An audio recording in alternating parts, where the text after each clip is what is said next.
Students, आज मैं आपके सामने क्लास 9th का फंडामेंटल यूनिट ऑफ लाइफ जीवन की मौलिक इकाई कोशिका का सेकंड लेक्चर लेके आई हूँ, जिसके अंदर आज हम डिस्कस करेंगे कि किस प्रकार कोशिका को हमने कहा था कि कोशिका के अंदर क्या है, एक संरचनात्मक इकाई है। संरचनात्मक इकाई का मतलब क्या है? जैसे कि एक बड़ी सी इमारत को बनाने के लिए क्या चाहिए? ईंटें चाहिए, है ना। इसी प्रकार से ये हमें क्या चाहिए? प्लाज्मा झिल्ली, ठीक है। नंबर 2 केंद्रक और नंबर 3 कोशिका द्रव्य, ठीक है। और हमने इसके साथ एक चित्र भी बनाया था, जिसके अंदर हमने क्या कहा था कि ये क्या है? एक कोशिका है। ये कोशिका की क्या है? प्लाज्मा झिल्ली। ये कोशिका का केंद्रक और ये कोशिका के अंदर पाए जाने वाला द्रव्य। कल हमने ये डिस्कस कर लिया था। ये तीनों चीजें क्या हैं? किसी भी कोशिका की संरचनात्मक इकाई। अगर हम इनको जब डिटेल में पढ़ते हैं तो सबसे पहले बात आती है प्लाज्मा झिल्ली, यानी कि कोशिका झिल्ली की। प्लाज्मा झिल्ली, झिल्ली का मतलब होता है मेम्ब्रेन, ठीक है। जैसे कि हमारी त्वचा है, हमारी जो त्वचा है ये क्या है? इसके ऊपर एक परत है। आपको पता है ना, हमारी त्वचा सांस ले सकती है।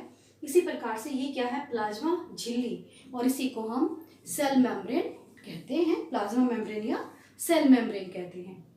अब बात आती है कि ये ऐसी क्या चीज है जो इसको हमने कहा है कि ये कोशिका की संरचनात्मक इकाई है। तो सबसे पहली बात, नंबर 1, ये जंतु और पादप दोनों में पाई जाती है, यानी कि जितने भी जीव हैं, ठीक है, चाहे वो जंतु हैं चाहे वो पेड़ पौधे हैं, सभी के अंदर ये प्लाज्मा झिल्ली हमें मिलेगी। ओके। सेकेंड पॉइंट है, ये किस चीज की बनी हुई है? ये प्रोटीन और लिपिड की बनी हुई है। प्रोटीन जैसे कि जो हमें किससे मिलता है?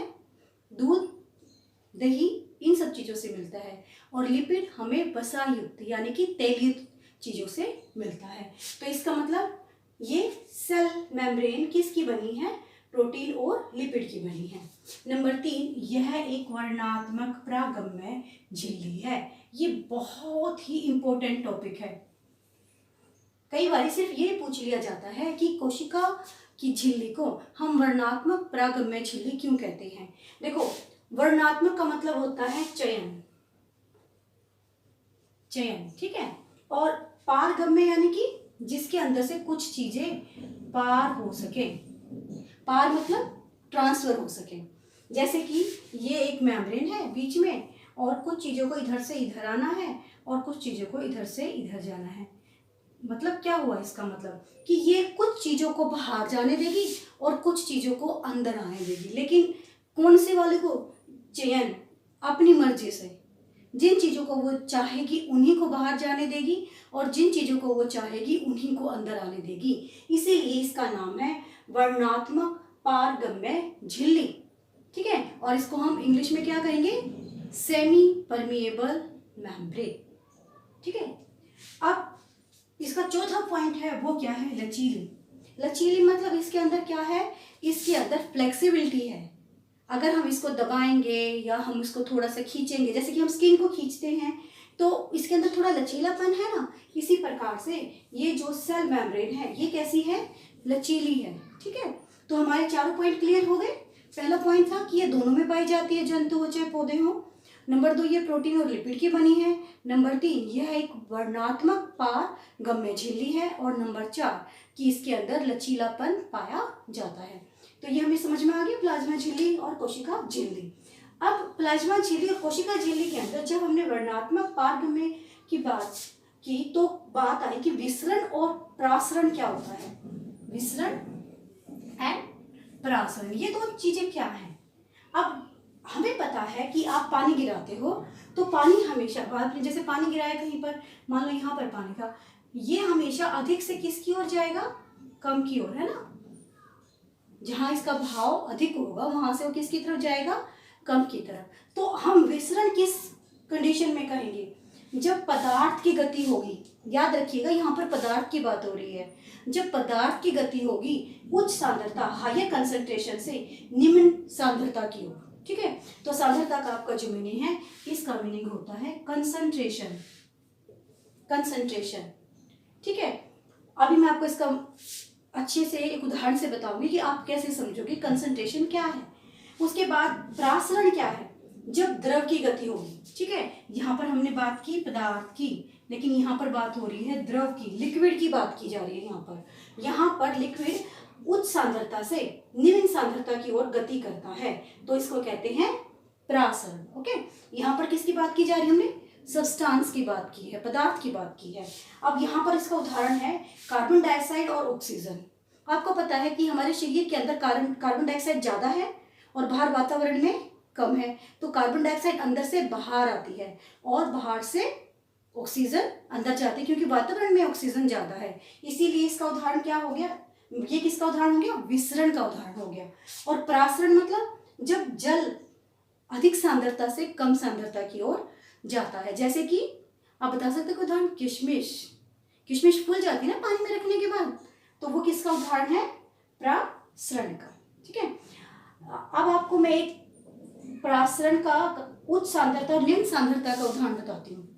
आप एक बाल्टी लीजिए, बाल्टी के अंदर आप जो कपड़ों में जो उजाला या जो नील लगाया जाता है उसकी 2-4 बूंदे आप डाल दीजिए। उसके बाद आप कुछ भी नहीं करेंगे, आप उसको छोड़ देंगे और आप ध्यान से उस पानी के अंदर देखिएगा कि किस प्रकार से वो जो बकेट का पानी है उसके अंदर जो 2-4 बूंदे डली थी वो धीरे धीरे चारों तरफ फैल रहा है।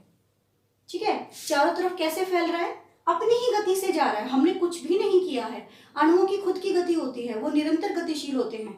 तो वहां पर क्या हुआ, ये जो नील या उजाला की जो बूंदें थी वो क्या हो गई, पानी के अंदर अपने आप ही फैल गई। तो इसको हम क्या कहेंगे, प्रासरण। ठीक है, चलिए अब बात करते हैं कि सांद्रता के अनुसार विलयन के प्रकार कितने होते हैं। अब विलयन के प्रकार 3 होते हैं। नंबर 1 अति प्रासरण दाबी विलयन, नंबर 2 समप्रासारी दाबी विलयन एंड नंबर 3 अल्प प्रासारण दाबी विलयन। सबसे पहले बात करते हैं अति प्रासरण दाबी विलयन। ये जो रेड कलर की जो मैंने दिखाई है, ये दिखाई मैंने कोशिका दिखाई है। ठीक है, ये कोशिका को मैंने क्या किया, इस कोशिका को ऐसे सॉल्यूशन में डाल दिया या ऐसे माध्यम में डाल दिया जिसके अंदर कोशिका के अंदर क्या था, अधिक सांद्रता थी और बाहर जल में सांद्रता कम थी। तो कोशिका का क्या हुआ, हमने पढ़ा ना उच्च सांद्रता, तो अंदर से जो कोशिका के जो सांद्रता के जो पदार्थ थे वो बाहर आ गए और जिसकी वजह से कोशिका सिकुड़ गई। तो ये मान के चलिए जो रेड कलर का जो साइन था ये क्या था कि कोशिका जब पहली अवस्था में थी और जब उसको हमने अति प्रासरण दाबी विलयन में डाला तो कोशिका क्या हो गई, सिकुड़ गई। अब दूसरी कंडीशन में सम यानी कि इक्वल, इसके अंदर कोई भी फर्क नहीं पड़ा क्योंकि कोशिका के अंदर भी उतना ही दाब था और कोशिका के बाहर भी उतना ही दाब था, या ये कहिए कि सांद्रता सेम थी कोशिका के अंदर भी और कोशिका के बाहर भी, इसीलिए यह ना तो फूली और ना ही सिकुड़ी गई। तीसरा था अलग प्रासरण दाबी विलयन।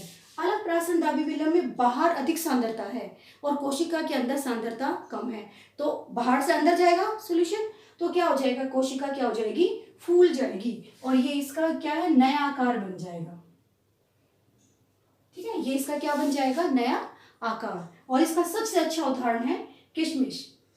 ठीक है, किशमिश में क्या बोलते हैं, रेजिन्स बोलते हैं इसको इंग्लिश में। हम रेजिन्स को जब हम पानी के अंदर डालते हैं तो वो फूल जाती है क्योंकि रेजिन किशमिश के अंदर अधिक सांद्रता है, पानी के अंदर डाला तो फूल गई। अब आप फूली हुई किशमिश को जब नमक या चीनी के घोल में डाल दोगे तो वो सिकुड़ जाएगी।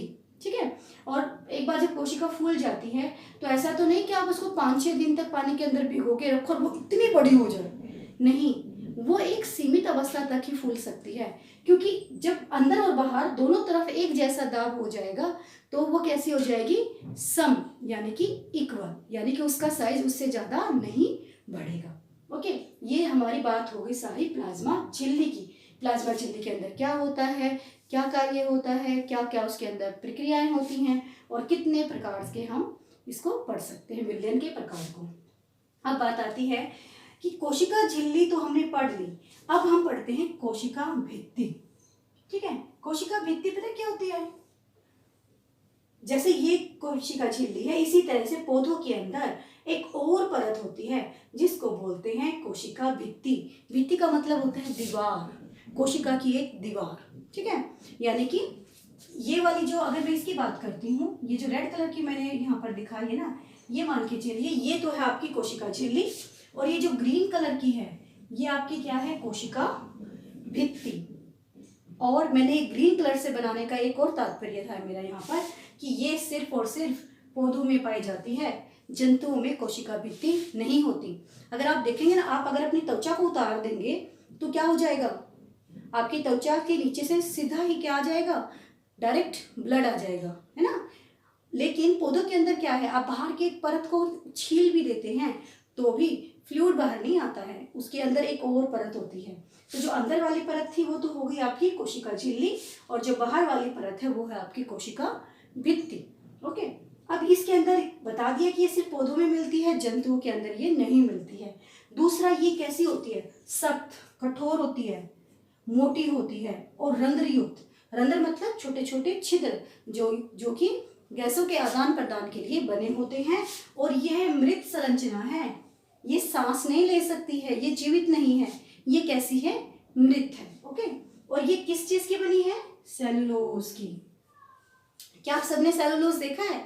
यस, आपने जब कभी, आपकी मदर ने कभी भी लेडी फिंगर, भिंडी को काटा होगा तो उसके अंदर से रेशे से निकलते हैं, वही आपके क्या है, सेलुलोज। पालक की अगर आप पीछे वाले भाग को तोड़ेंगे, पत्ती के बड़े वाले जो पीछे डंडा सा होता है उसको तोड़ेंगे तो उसके अंदर भी जो धागे जैसी संरचनाएं होती हैं उन्हीं को हम क्या कहते हैं, सेलुलोज कहते हैं। तो कोशिका भित्ति किसकी बनी है, सेलुलोज की।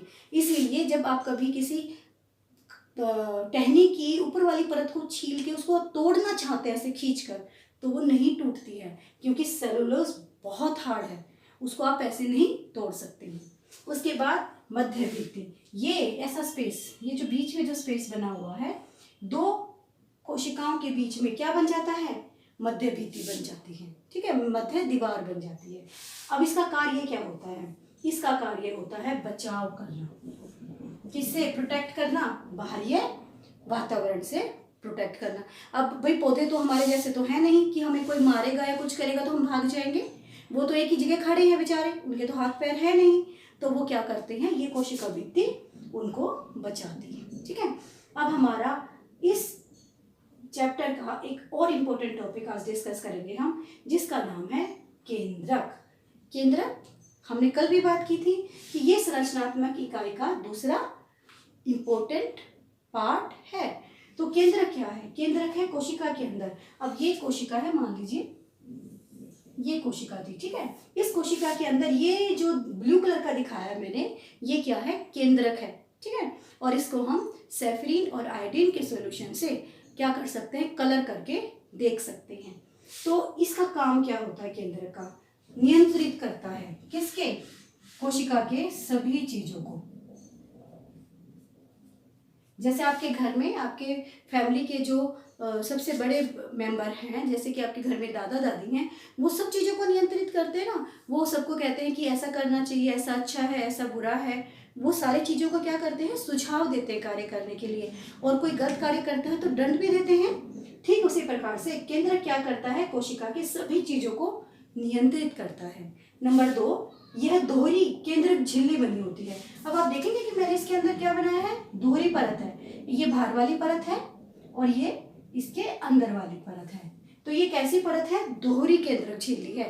केंद्रक झिल्ली की 2 दीवारें हैं, बाहर वाली दीवार और अंदर वाली दीवार, ठीक है। और इसके अंदर क्या पाया जाता है, ये सारा क्या है, ये है केंद्रक द्रव्य। जैसे कोशिका के अंदर क्या पाया जाएगा, कोशिका द्रव्य, उसी प्रकार से केंद्रक के अंदर क्या पाया जाएगा, केंद्रक द्रव्य, ठीक है। और इसके अलावा इसके अंदर क्या होता है, आनुवांशिक गुण। ये क्या है, डीएनए। अगर ये जंतु कोशिका है तो ये किस रूप में है, डीएनए के रूप में है। और डीएनए ही वो आनुवांशिक पदार्थ है जो कि माता पिता से बच्चों के अंदर भेजा जाता है, जिससे कि हम पहचान पाते हैं कि ये उस मनुष्य के बच्चे हैं, ठीक है। क्योंकि डीएनए क्या है, दोनों के माता पिता दोनों के गुण मिलकर बच्चों के अंदर जाते हैं, किसके रूप में, क्रोमेटिन के रूप में, क्रोमोसोम्स के रूप में, ठीक है स्टूडेंट्स। तो ये आज का हमारा टॉपिक था जो कि हमने कर लिया है। अब आप इसके नोट्स बनाइए, और इसमें अगर आपको कोई चीज़ समझ में नहीं आती है तो ज़रूर कमेंट करिएगा। Thank you.